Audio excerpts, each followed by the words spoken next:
নমস্কাৰ বন্ধু বান্ধৱীসকল, ভাত কেইটামান লৈছোঁ খাবলৈ। ভাত খাব লৈছোঁ মানে একেবাৰে খালী ভাত খাইছোঁ। এনেকুৱাই মানে বেমাৰ লগ লাগিছে, তেজত এলাৰ্জি, বহুত বস্তু খাব নোৱাৰোঁ, বহুত শাক পাচলি খাব নোৱাৰোঁ। তাকে যেনেকৈ ভগৱানে খুৱাইছে তেনেকৈ খাওঁ বুলি ভাবিছোঁ। এই ভাতকেইটা যে খাবলৈ পাৰিছোঁ, এইকেইটাই যে একো অপকাৰ কৰা নাই, সেইকাৰণে ভাতকেইটা লৈছোঁ। খাওঁ তেনেহ'লে। এনেকৈ খাই যাব, সেইটো লগত অকণমান নিমখ লাগিব। ক'লা নিমখ লৈছোঁ আৰু ইয়াত আদা কাটি দিয়া আদা। তাৰপাছত ইয়াত চাটনি বনাইছিলোঁ, মচুৰ দাইলৰ চাটনি। কালি বুট দাইলৰ চাটনি বনাইছিলোঁ দেই, লগতে লৈ লৈছোঁ। তাৰপিছত এই চাটনিটো টেষ্ট কৰি চাওঁ,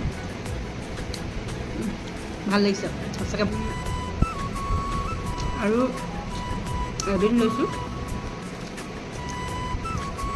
কিহৰ জোল গম পাইছোঁ, এয়া কুচিয়া জোল। মই কুচিয়াকেইডোখৰ নাখাওঁ, লগত আলু দিছিলোঁ। এয়া কুচিয়া জোল খাব লৈছোঁ। ইমানেই আৰু ব্যঞ্জন, বহুত বেছি খাব নোৱাৰি, আৰু পাৰিলেও মানে বনোৱা নাই, মৰাণ আদা হয়, বহুত পুৰিছে। খাবলৈ ভাল লাগিছে। তাৰমানে চাটনিখিনিও পুৰিছে, অকল আদাই নহয়।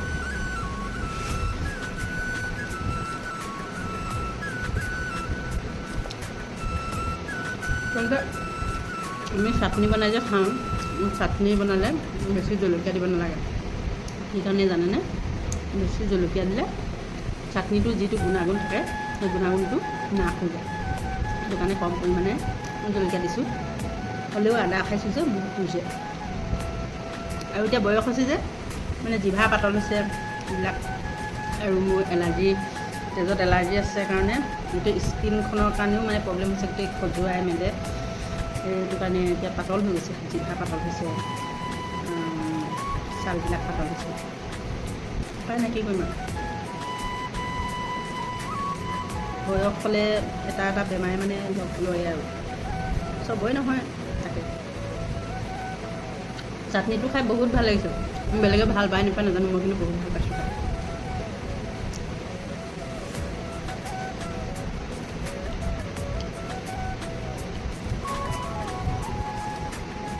অকল মচুৰ দাইল নহয়, তাতে দিয়া আছে মচন্দৈ, পদিনা পাত আগ 2টামান, বেছি নাই, গছজোপা মৰি গ'ল। আৰু দিছোঁ নৰসিংহৰ পাত 2কিলোমান,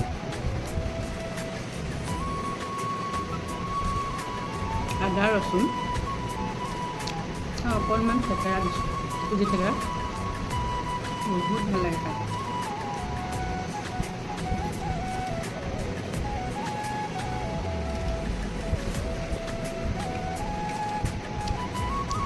আদা 2 লৈছোঁ, নোৱাৰিলেও খাব।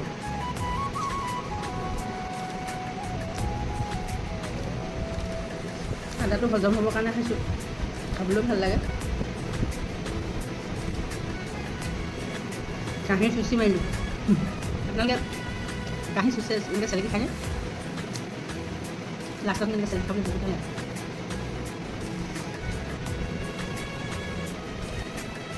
আদা অকণমান খাই দিওঁ তাকে নিমখৰ লগত। মৰাণ আদাটো খাব লাগে।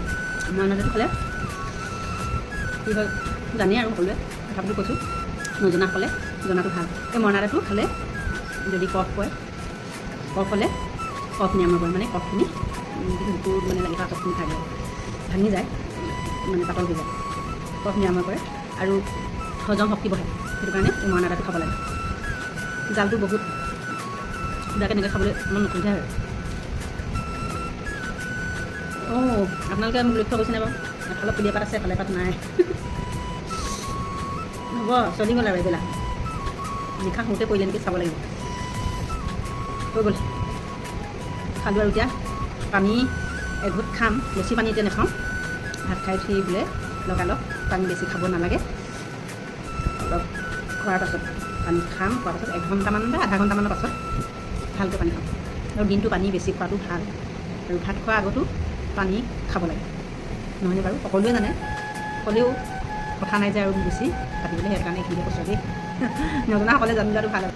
ইয়াতকৈ বেছি যদি কাঁহী ভাত খাবলৈ হয় সেইটো উশাহ নোপোৱাতে লাগিব। সেইকাৰণে ইমানকেইটা খাইছোঁ, এতিয়া যথেষ্ট।